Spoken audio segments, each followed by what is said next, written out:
The humble duck decoy. For some, it's a collectible artifact of Americana. For others, a tradition handed down from generation to generation.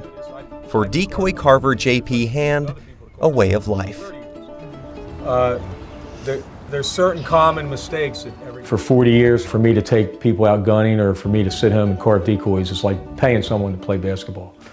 You know, it's something I'd want to do anyway. I'm making a tool that some people still use for its intended purpose. A lot of times for most of the time, they're bought for their decorative value, folk art value. JP, Jamie to his friends, has been carving ducks from Jersey white cedar for about 40 years.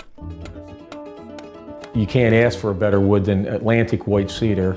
We call it Jersey cedar or swamp cedar.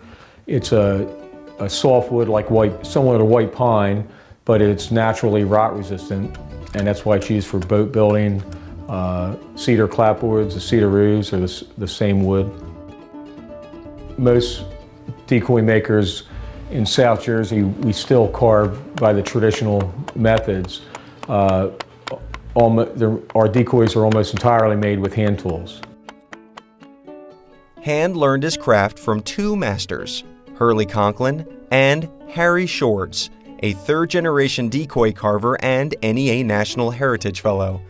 In that tradition, he's taken on an apprentice, Dave Billig. I'm the chairman for Ducks Unlimited, which is a wetlands conservation organization, and I'm the chairman for Cape May County.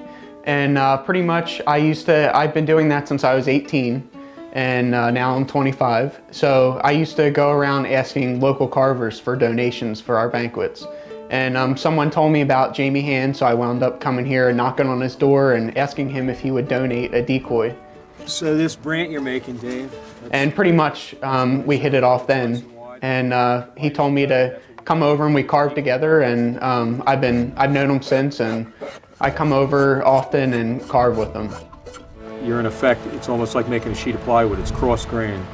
I have techniques I learned from Harry Shourds. I learned techniques Hurley Conklin came up with. No one man in one 40-year working lifetime is going to come up with all these techniques. But you take a good idea from each one, and over time you have it down to a science. You know, whether it's an Austrian pastry chef or a Japanese master pottery maker.